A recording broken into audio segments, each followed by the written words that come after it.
Bwana sifiwe sana. Amen. Ubushize twaganiriye kujambo rivuga ngo kurindirwa mu izina ry'Imana. Last time we said what to be protected in the name of the Lord. Uyu munsi nifuje ko twabikomerezaho. I thought that we should proceed on that thing. Ariko numva Imana ariko anzamo cyane. However, I think that the Lord can do me a lot. Bahise kuganira katangire nandi n'ubundi turashaka kumwe tuzakomeza. Let's do another subject. No problem. Igiye munsi ndavuga ngo Today's thing says, abantu b'Imana, people of God, bahindura cyangwa se bakora itandukaniro cyangwa se barahindura ahantu hose bageze. they make a difference wherever they are. Imana ishimwe cyane. Amen. Iryo jambo ry'icyongereza niryo rivuga neza. That's the proper word in English. They make a difference. Hari ibyo bahindura ahantu bari. Mu cyongereza bavuga ngo iyo uvuga to make a difference uvuga ngo ugera ahantu ukahahindura. You arrive somewhere and you change something. Mu cyongereza uvuga ngo to make a difference uvuga ngo ugira ukuntu wasanga ukagera n'uko wasiga. There is a way you find the place and then the place where you're going to live there. Abantu bamagana icyo bita difference. Nicyo tandukaniro. Bwana sifiwe sana. Amen. Ziko mwese mwaje mujya mu manama atandukanye, ama-meeting atandukanye. I know all of us have been in some different meetings. Kandi ziko muri no abanje muri no nama y'itorero mu wazee wa kanisa na nini. They come in the meeting of the church, elders of church. Murabizi. You know. Hari abantu aina tatu kategori tatu. Hapo ndio kwa watu. Ndio kwa wote. Hari abantu kategori tatu. There are three categories of people. Hari abantu bakaba bati turamushikiye kwa ati yes. Some person will support you, say yes. Bakaba bati bose tunabebe itakapoishana. 100% together. Au muri meeting. In a meeting. Kama akawaza bakaba bati no. Others will say no. Bakaba bati kabisa no. Categorically no. Kama bakaba bati bano bana wakati ndio. The other people in the middle. Wakati I just keep quiet. I'll say nothing. No comment. Outside. I don't accept the meeting. People like that are there. Those people, they can't make a difference. They don't use the opportunity properly. However, outside they complain. People of God, wherever they are, they make a difference.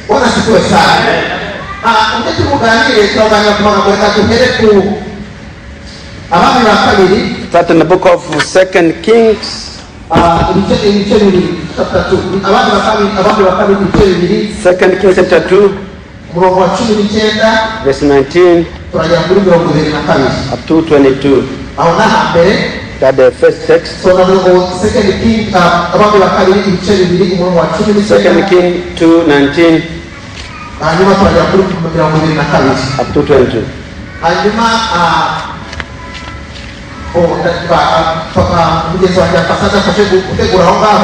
I'll be reading that the text. The book of Psalm. Psalm 84. Verse 5 and 6.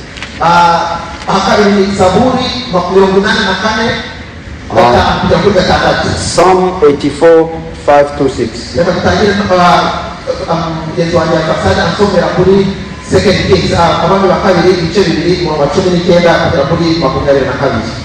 Yes. 2 Kings chapter 2, verse 19 up to 22.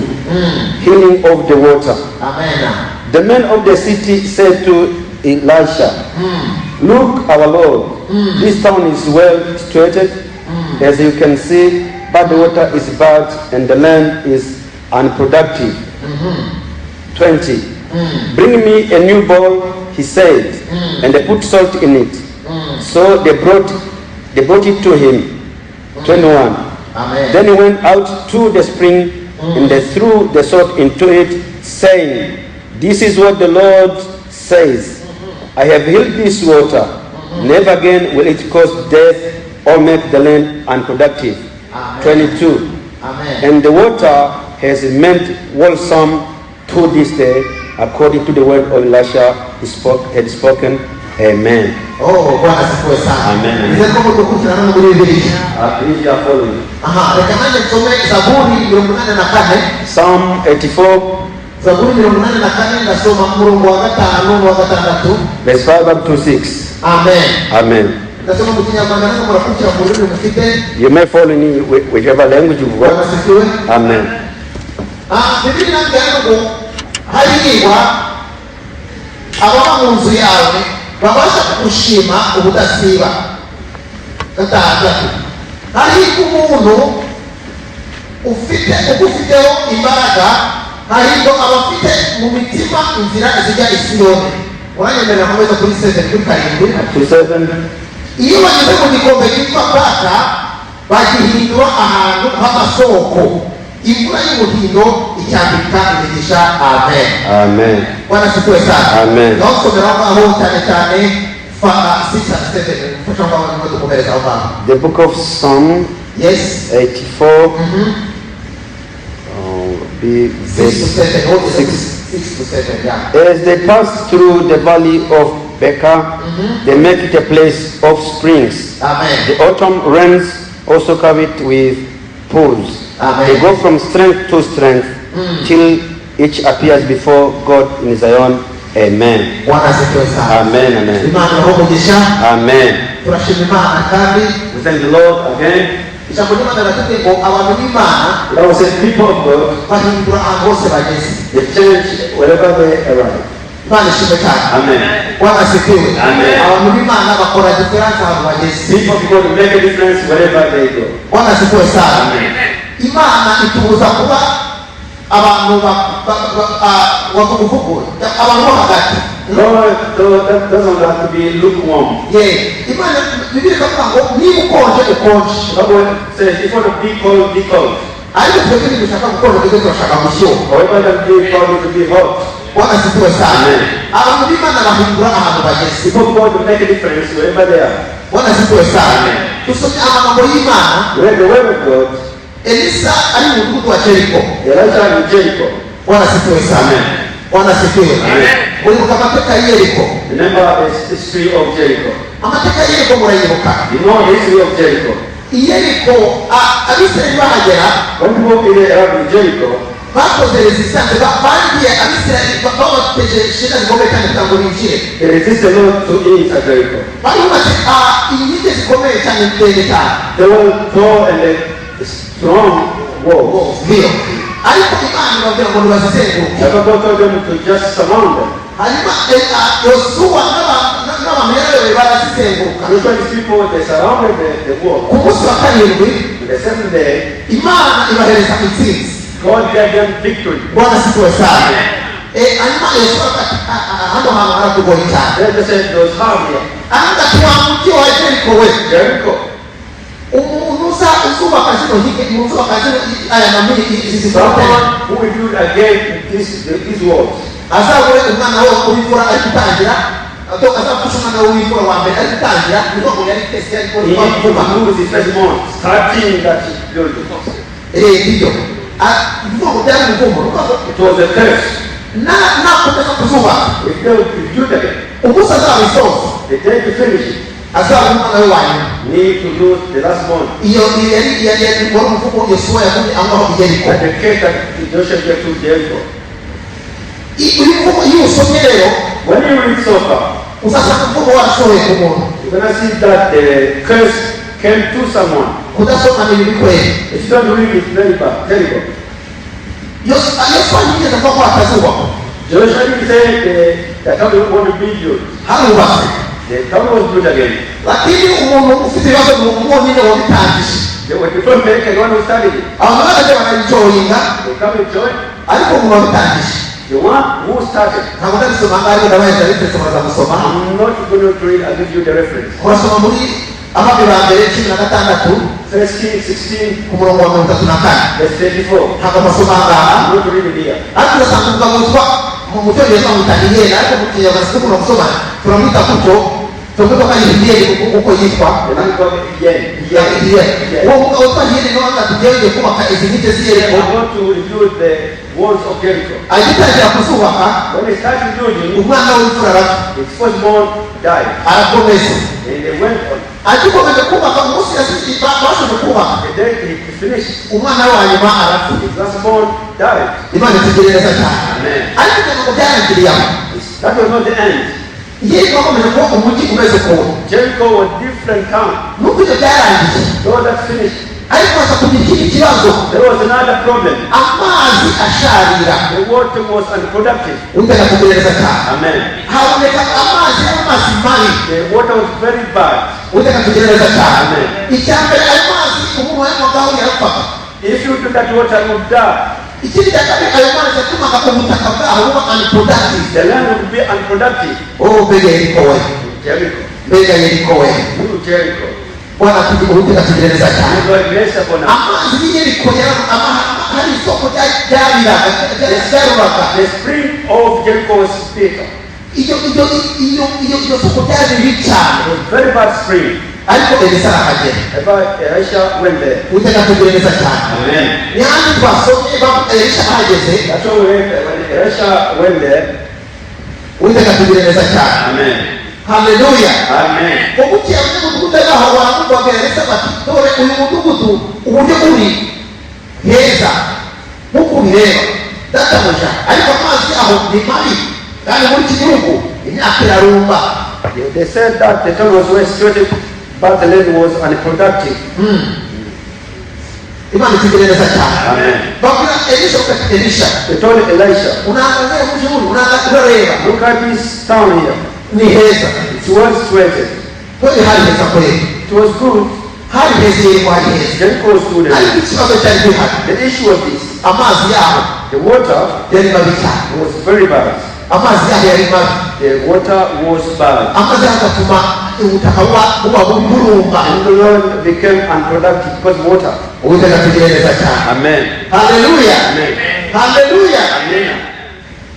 elisa aravuga ati nimuzanire ibere zote muzishyiremo umunyu Elisha said, bring me a new bowl and they put some salt in it. uwiteka tugerereza cyane Amen. elisa aravuga ngo mushyiriremo umunyu Elisha said, put salt in the bowl. bavuga ngo umuntu w'imana yageze ahantu We said, a man of God, when he arrives somewhere, ugomba kugira ikintu ukora you need to do something. muri sosiyete ahantu utuye In the society where we live, hagomba kuba ikintu kidasanzwe there needs to be something different. bwana sikuwe sana nugira ahantu abantu bari kurira If you go somewhere they are crying, ntuzahasige bari bakiri kurira don't leave them crying again. uri umuntu w'imana You are a person of God. hari ikintu kiri muri wowe There is something in you. bwana sikuwe sana Amen. ndagira ngo mvuge ngo there is something in me hari ikintu kiri muri njye There is something in me. bwana sikuwe sana Amen. abantu batari kubivuga That you're not speaking this. ntabwo mukunda se ntabwo mukunda Don't you love me at all? I believe in my heart kuko nta muntu utayishyira haba I have no problem with I anyone believe here. there is no one I have no problem with anyone Now, I'm not telling you where they are. please let's go together Reka tujye kumureba. kuvuga ngo hari ikintu kiri muri njye There is something in me. bwana sikuwe sana haleluya Amen. hari ikintu kiri muri njye There is something in me. elisa agera i yeriko Elisha went to Jericho. hari umuvumo waho There was a curse over there. i yeriko hari umuvumo In Jericho there were a curse. nuko price cyangwa se ikintu yari yaramaze gutangwa babana nk'uko bivuze babana babiri barapfuye Those prices was given when the two children died already. ariko umuvumo wanga kugenda The curse was there. abana bahiyeri barapfa ariko umuvumo Children wanga of kugenda Israel died. However, the curse stayed there. umuvumo urahaguma The curse remained. babwira elisa ati hano ntabwo duturi neza The place is well straight. amakiri amazi yaho ni mabi Water is terribly bad. elisa kubwa revelation y'imana Elisha, because of the revelation, arakati kuzana umuntu bring salt. bwana sikuwe sana ntabwo muzimu yesu yabwiye abantu ati twebwe muri umunyu w'isi So remember he said, you are the salt of the world. bwana sikuwe sana Amen. umunyu ahantu ugeze ukora diferanse Whatever the salt is, it makes a difference. bwana sikuwe sana umunyu ushyira ahantu nta gasipa kazawegera Put the salt somewhere, no insect over there. bwana sikuwe sana wakongomani wengi mukula mikeke na makayago unajua makayago kwa sababu unajua You love the fish, makayago. bwana sikuwe sana Amen. unaiti wabikama makayago miaka mingi What they take that bwana fish sikuwe so sana long? unaita makayago haya kwa hiki yapita nani Why take it for long over there? in Africa hatuna Afrika hatuna nini We have no fridge over there. lakini unaweza kaweka walipipi makayago yawe You can keep fish. ni kubera umunyu. Because of salt. Bibiliya ivuga ngo muri umunyu w'isi. The Bible says by the salt of the earth. Elisa nawe azana umunyu. Elisha brought the salt. Uyu munyu wavugaga ngo change. The salt said change. Bwana siku sana. Umunyu ni impinduka. It's a change. Ayashyira muri ayo mazi aravuga ngo Salt in water. wa mazi we. You water. Ntuzongere kuba mabi ukundi. You don't be bad again. Bwana siku sana. Amazi ye arahubuka. What do you call change? Arahumana Bwana siku sana. Hallelujah. Abantu b'Imana. People of God. Natwe turi umunyu. By the salt. Ahantu tuzagera hose. Wherever we go. Ahantu tuzagera hari ibibazo. There will be problems. Tukaba abantu bo gucobwerera ibibazo. Don't be people too going to make the problems. Utanategereza cyane. Amen. Tuzaba abantu bakora difference. Even people can make a difference. Bwana siku sana. Amen. Nuko ndusanga abantu batumvikana. You see people in conflict. Muzaje kuri mugenzi ugake lakini naangalia urareba. Don't say you see what they are Urareba kwa kusuzugura. You see the nephew. Utanategereza cyane. Amen. Na muzaje kujya kuri wawe ukavuga cyariko. You know the side say you. Uriya muntu kuntu yavuze. Then the guy say. Aragupinga cyane. They are against. So ikizasigara ni kihe? What you meant? Nuko hagati y'abantu babiri hagasigara ikibazo. Say a problem between two people. Ariko umuntu w'Imana. A person of God. Nujya abantu bafite ikibazo. When two people have conflict. Uzajya hagati. Come in between. Uwo n'umuntu w'Imana. This is a person of God. Nicyo Elisa yakoze. That's what Elisha did. Asanga amazi abira. Water was bad. Ariko arabihindura. Then shake it. Utanategereza cyane. Amen. Bwana asifiwe. Amen. Watu abantu b'Imana n'abantu bahindura hose bageze. People of God change wherever they go. Elisa ahindura amateka They y'Yeriko. can change the story of Jericho. Bwana asifiwe sana. Amen. Bwana asifiwe. Amen. Hanyuma twasomye muri Zaburi. Then we read the book of Psalm Zaburi 84. 84. Aravuga ngo hahirwa Blessed abantu bafite mu mitima yabo people who in their heart inzira zirimo zigenda i Siyoni. they pass going to Zion. Bwana asifiwe sana. Amen. Bari gutambuka They're walking bari kujya i Siyoni. going Zion. Bwana asifiwe sana. Amen. No kutongereza bavuzi bakoresha ijambo ryitwa Pilgrim. ururimi rwanjye. Pilgrims, yes. Iryo jambo riravuga ngo ni gukora urugendo rwo kugenda reka kugenda. The journey going. Bwana asifiwe sana. Amen. Ni ukuvuga ngo ntabwo ari gusenga uri kugenda. It's a pilgrimage. Ndiyo. Ni ukuvuga ngo ni urugendo niyo safari ya A kwenda. journey or a pilgrimage. Hapo abantu bajya Jerusalem muri People Israel. going to Israel. Ubwo ni urugendo. It's a pilgrimage. Bwana asifiwe sana. Amen. Hanyuma tukavuga ngo aba bantu bafite urugendo Because the journey bari kubajya Israel cyangwa se bajya Jerusalem. from Jerusalem, Hahirwa abantu bameze gutyo. those people are blessed. Bwana asifiwe sana. Amen. Kubera iki? Why? Iyo bageze muri vale mu gikombe Through the valley of Baker, bagenda kuba amasoko. the next place of springs. Bwana asifiwe sana. Amen. I Yerusalemu hari ikibaya kirahari. This valley is in Jerusalem. Kandi ni ijambo baka The valley of Baker, ni ijambo rivuga ngo kurira. it's a Baka place mu rurimi rwabo of crying. baka ni kwa kuna harira. It's a place of crying. Unakuja kutegereza sana. Amen. Paulo anakuwa ngo hahirwa abantu God says, blessed are the people bafite mu mitima yabo with the heavenly heart inzira zirimo zigenda i Siyoni. have gone to Zion. Bwana asifiwe sana. Amen. Iyo tujya ku murongo wanjye ngo abantu bafite Imana bari batumbira Imana. People with God. Imana ishimwe cyane. Niko ku murongo wa kane bavuze. But verse 4 they say, Abo bantu ntibageze muri iki gikombe cyitwa baka. when they come to the valley of Baker, Bwana asifiwe sana. Amen, Baragihindura. they change. Bwana asifiwe sana. Amen. The valley of baka. Amen. Iki gikombe cya baka. The valley of Baker. Uwitakategereza cyane. Amen. Ni igikombe cy'amarira. It's a cup of pride. Imana itegereza cyane. Bwana nitiyabone cyane. The valley ni kinyarwanda bakita iki gikombe ariko ni valley. Ikiyaya. Ni kiyaya. Bwana sura kwa kisaka kwa kupasha. Hiyo ndio kiyaya cya baka. Valley of Baker. Bagiye ku masoko. They change on the springs. Bwana asifiwe sana. Amen. Aba bantu b'Imana These people of God, ntabwo mvuze ngo barahaguma.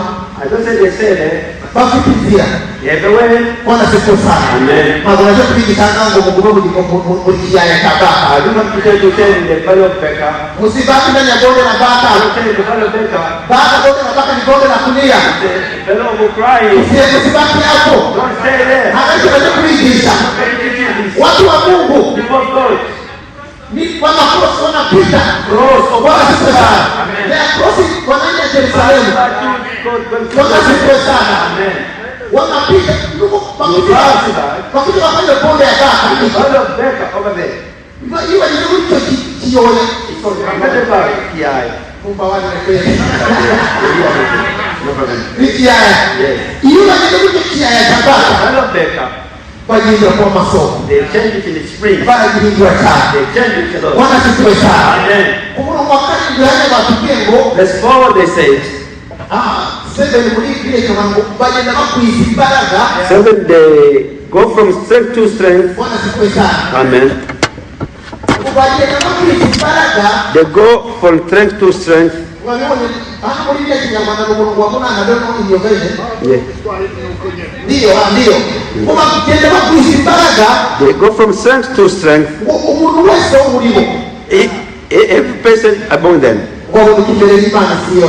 go before God in Zion. Bwana sifiwe sana. Amen. Abo bantu bafite amaso atumbiye sana kutarusha. If we go to God, Nuko batamuka muri kiyaya cha so they pass by the valley of Becca, bazagihindura. they will change it. Baka ni kiyaya cha marira. Becca is a place of crying. Ariko bamima ndio bahageze. However, people of God went there, Baragihindura. They change it. Bwana sifiwe sana. Amen. Bwana sifiwe sana. Amen. Tunamwimana. were people of God. Ese kukuru kumimana. And you, a person of God, Ilikuwa hapo ndio for do something here and it gets for a nation. Bwana sifiwe sana. Amen. Ni kitaendeleza kwa pesa for nation. What is not going on here and it gets for nations? Make a difference. Make a difference. Put it into it. Amen. Don't sit. There is a valley of Becca here. Though in your life, don't stay there. Amen. Proceed. Go to Zion. You need to change it. Amen.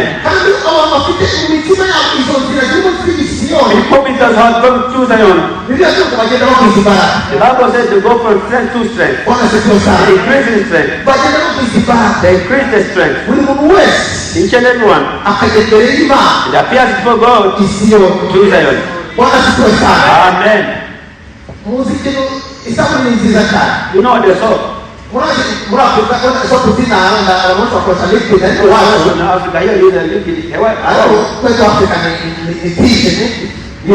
kind of a rock, you know, this. That's what you use.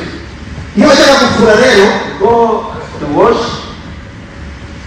It's like this. You know how to wash the soap.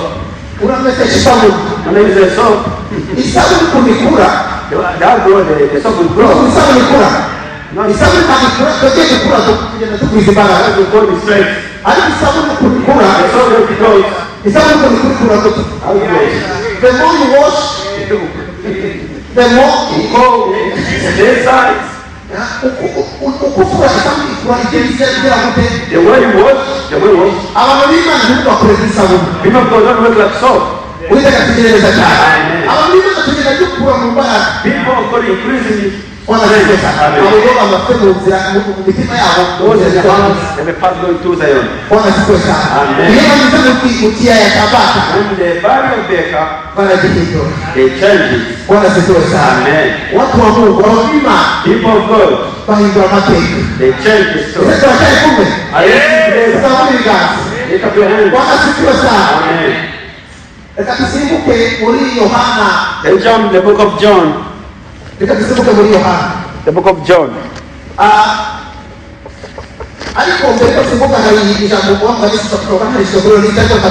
Before we go there, read the word.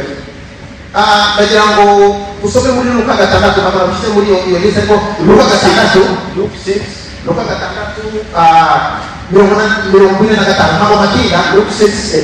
Luke 6:45. Yeah, 45. Luka gatandatu umurongo 45. Luke 6:45. Ndio ndabereka difference y'umuntu w'Imana. I show you the difference of the person of God. hanyuma turasoma na some Luke 6:40. Luka 6:45. Luke 6:45. Ndio naona nikabaini na kama kwa Kiswahili wake kibokaneza. Ndio. Tunasoma difference ili tunasoma uko difference hizi. How the difference is? Kwa Biblia inatuambia umuntu mwiza, The good man atangaikiza ariko umutunzi mwiza wo mutima we. puts something out of the good out in his heart. Hanyuma n'umuntu mubi atanga ibibi bivuye mu butunzi bwe bubi. And the evil man brings evil things out of the evil stored up in his heart. Kuko ibyuzuye mu mutima For out of overflow of his heart, his mouth speaks. A man of God, he changed the place where they are. The Bible says if someone is good, they give good from the heart. If they are bad, they bring the evil from the heart. I'm not going to teach bad things here. Remember what Jesus said, nothing can inside someone will curse.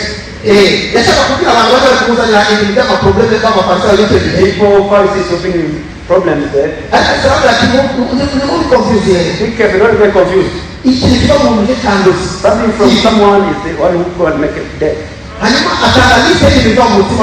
Get a list of things coming from the heart of someone.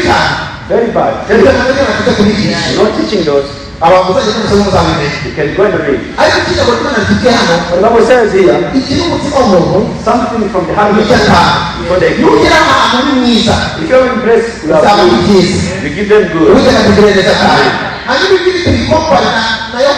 Let's compare this with John 7:38.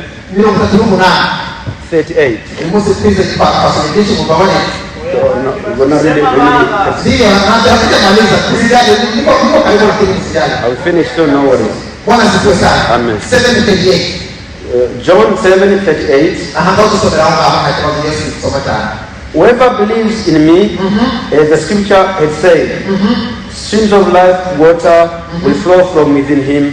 Amen. Amen. Amen. Did you hear this? Whoever believes in him,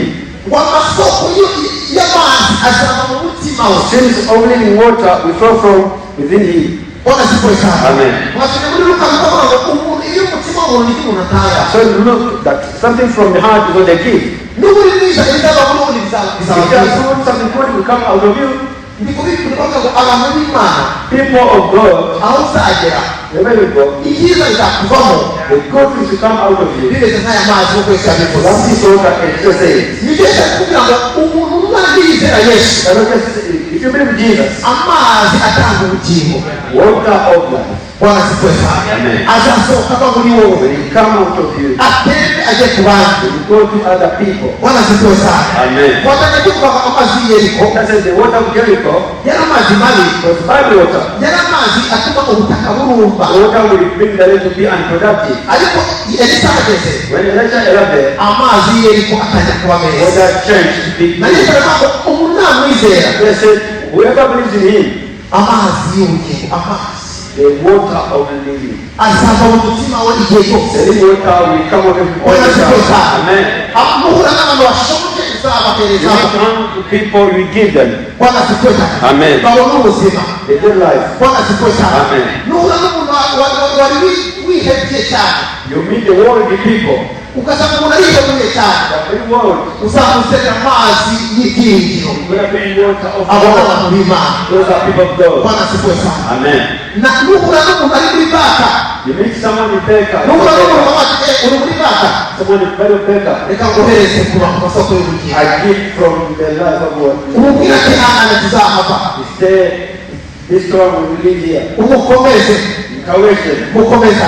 Encourage one another. Bwana asifiwe sana. Amen.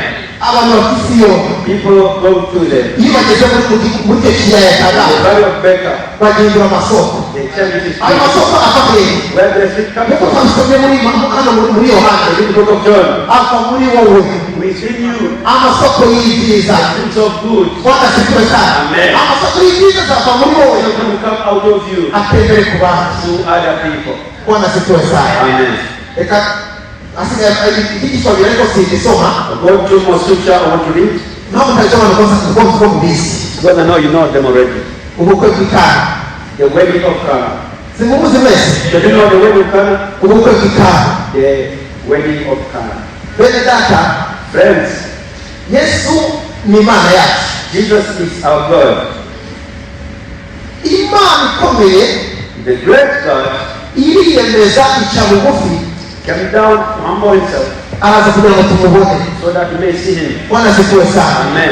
ndakunda imana cyane I love God. kuko bibiri iravuga ngo The Bible says, abantu ba kera people of old, kugira ngo babone imana in order to see God, byari bikomeye it was very hard. imana yagombaga gufata indi shusho ishyira kuri yo kugira ngo tuyibone God had an image so they can see him. bwana sikuwe sana Amen. mose ayibona mu bitugu Moses saw him in the back.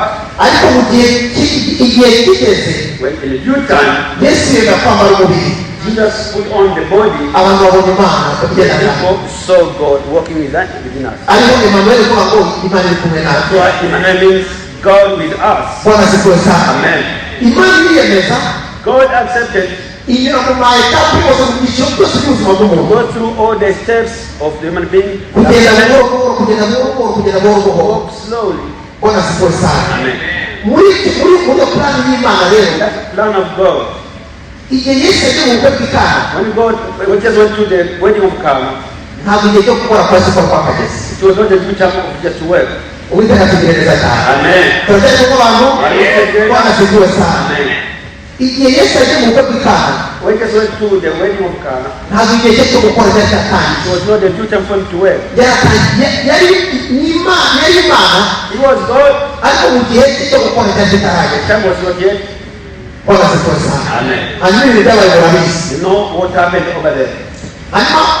hanyuma kigali maze kurangira When the vine was done, mariya aragenda abwira yesu Mary told Jesus, arazamuka ati yesu abantu bahano barabuze icyo kunywa the one is not here, Jesus. yesu aramusubiza ngo Just say, kweli mambo haya siku nenda namna gani mwa haya why? wakati wako haujatimia Not my time. tubigendanye mu gutegeki igendanye ntikiragera It's not yet. ariko reka nkubwire Let me tell you, umuntu w'imana the person of God, ahantu ugeze wherever they are, nk'uko yesu yari ari hano hantu no, just was here. yagombaga gukora diferanse To make a difference. bwana asifiwe sana igihe cyo gukora cyari kitaragera The time was not yet. ariko uko bisa kose Anyway, yesu arabihindura Jesus changed it. yesu aravuga ati mama The mount. aravuga ati wamfata ati mugore tubigendanye n'ubuta namna gani Why is this here? wakati wako haujatimia My time is not yet. bwana asifiwe sana Amen. lakini ariko maragenda mbere mutega cyose I'm not going to tell you. mugikore Do it. bwana asifiwe sana Amen. yesu aravuga ati uko bimeze kose Everywhere. uko bimeze kose Whichever way. hari ikintu ugomba gukora There's something to do. nubwo igihe cyari kitaragera It's not my time. ariko hari ikintu wakora You can do something. bwana asifiwe sana Amen. bwana asifiwe sana Amen. genda usura abantu bari muri icyo kiyaya cya baka You take people in the valley of Becca. nubwo igihe cyari kitaragera It's not due time. ariko kubera ko uhari Because you are there. hakaba hari ikintu kiri muri wowe There's something in you. nk'uko twabivuze And you say, hari ikintu kizahinduka something different. bwana asifiwe sana Amen. ntuzasize uko uhari You don't like it the way it is. uwiteka tugerereza cyane Amen. bwana asifiwe Amen. bwana asifiwe Amen. dusoza rero ndasoza ku jambo rimwe In conclusion, there's one word. nabyo ntabwo nabyanditse kuri iyo lista ariko I didn't put this on the list here. imigani cumi na karindwi karindwi Proverbs 17:7.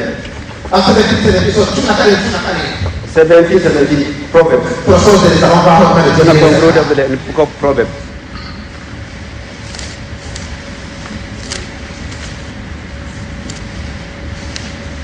ya imigani The book of Proverbs.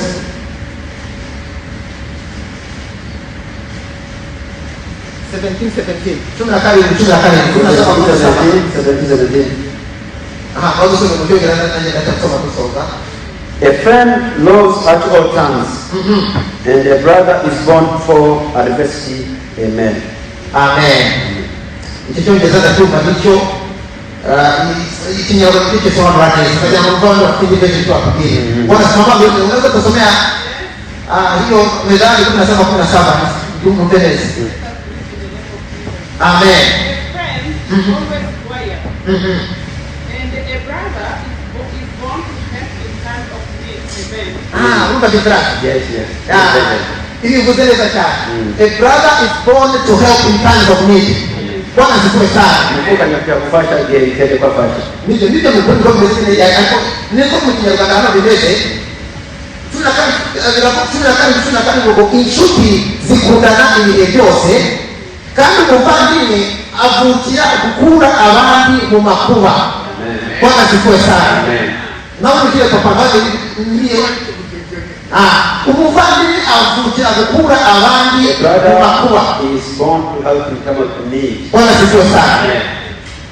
Bagira ngo ndashobora no kuvuga. I'm concluding, don't worry. Tuje gukora akantu gatoya. We're gonna do this just. Don't worry about the time. Don't worry about the time. Abantu bakoze wedding. About the wedding.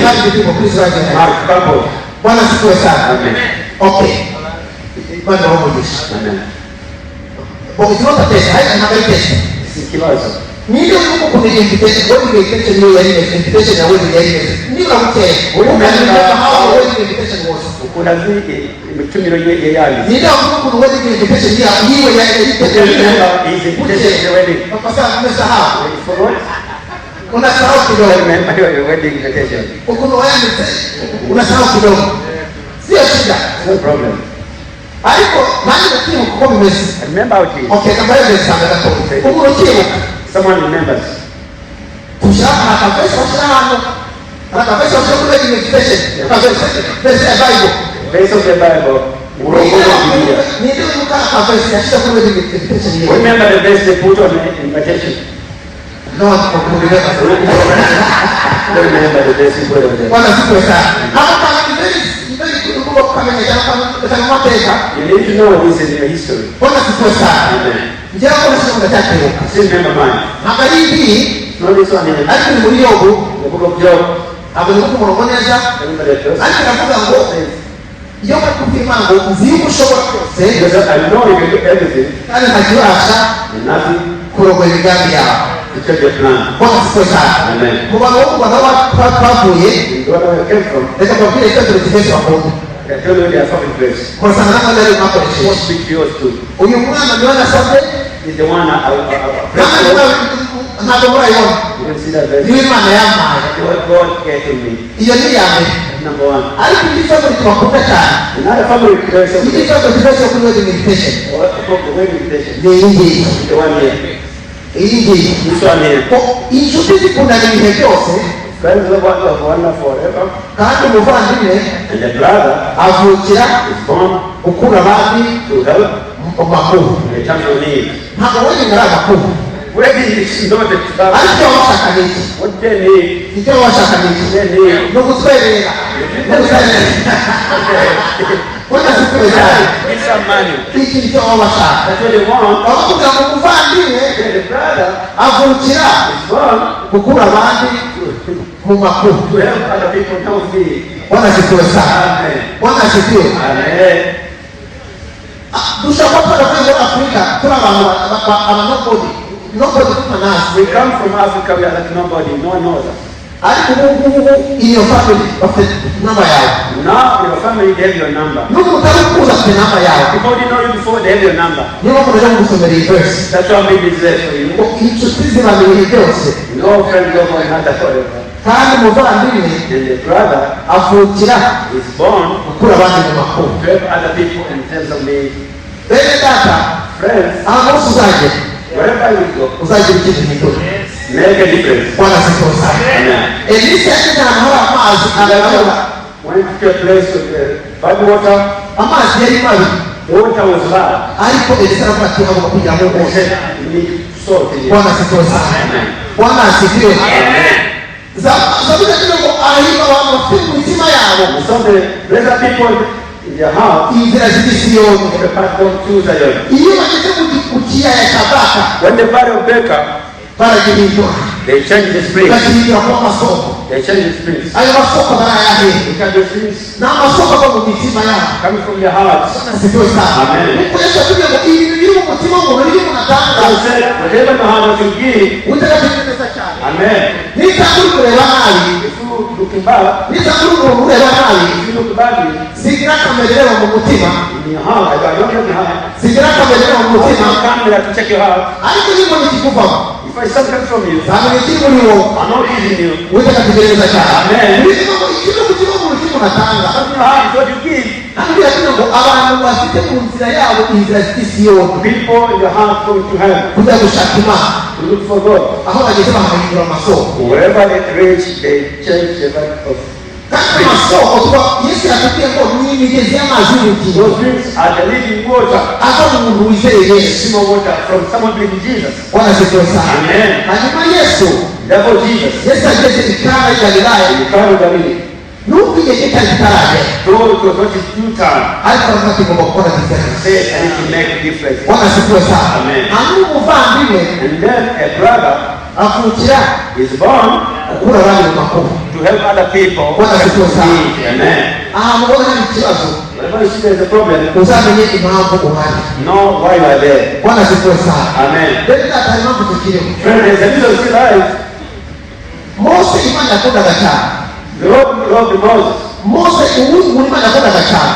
The Lord loved Moses a lot. Ariko Imana aravuga ati igihe cyawe kirageze ugomba gutambuka. However, they say the time is done, you need to go. Kugira ngo igihe cya Yesu kizamuke. So the time of Joshua need to come. Bwana asifiwe sana. Amen. Bwana asifiwe.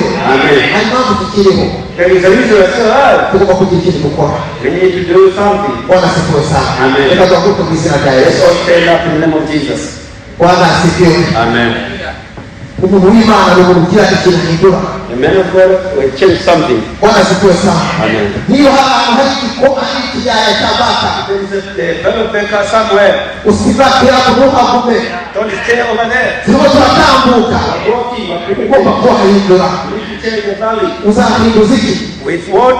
Ibiri mu mutima wawe. Something from your heart. Reka Uwiteka adushoboze Let the Lord empower us. kugira ngo bive mu mitima yacu So that's us from our heart. bitaba amazi yo kurura yo gutuma ibintu biba nabi, Become a bitter water. haba amazi azana ubugingo. However, the living water bring life. Bwana asifiwe sana. Kuko abizera Yesu, But people believe in Jesus. amasoko y'amazi y'ubugingo The streams of living water asahura ava muri bo. will flow from them. Bwana asifiwe sana. Amen. Nibatambuka bagiye kubagera mu kiyaya cya Baka, In the valley of Baker, bazahindura amasoko. change the springs. Uwiteka aduhe umugisha. Let Lord bless us. Reka dufatanye dusenga. Let's pray together. Imana idushoboze mu izina rya Yesu. May God help us in the name of Jesus. Imbaraga z'Imana zibe muri twe. The power of God to be within us. Aho tugenda Wherever we go, haboneke diferansi. we make a difference. Mu izina rya Yesu. In the name of Jesus. Papa mutanga dufasha gusenga mu izina rya God, Yesu. please pray for us in the name of Jesus. Hallelujah. Praise the Lord. Let's pray. nirishimage ku izina ryawe kandi bagushimire n'ukundi ishengero Yes, Lord. uciye mu buryo butandukanye uciye mu bakozi batandukanye nagushima kandi ukubwishije ijambo ryawe ibyo wahumeka uhereye tutaranavuka maze twari dushikiye umunsi reka n'udushoze twebwe twese turi hano maze muri twebwe akuvemo ibyiza akuvemo ibikiza ibigware akuvemo ibihemura ibyapfuye akuvemo umwami y'icyubahiro yaba bigushyira hejuru maze mwami natwe tubashyirwa hejuru erega iyo umaze gushyirwa hejuru maze natwe ntabwo dusigara hasi mu izina rya Yesu igira neza uwo ari we wese muri we yumve ko arira by'amazi abatariyabonywa ko kandi ibyo muri iyi myaka tugendemo no muri iki gihe tugendemo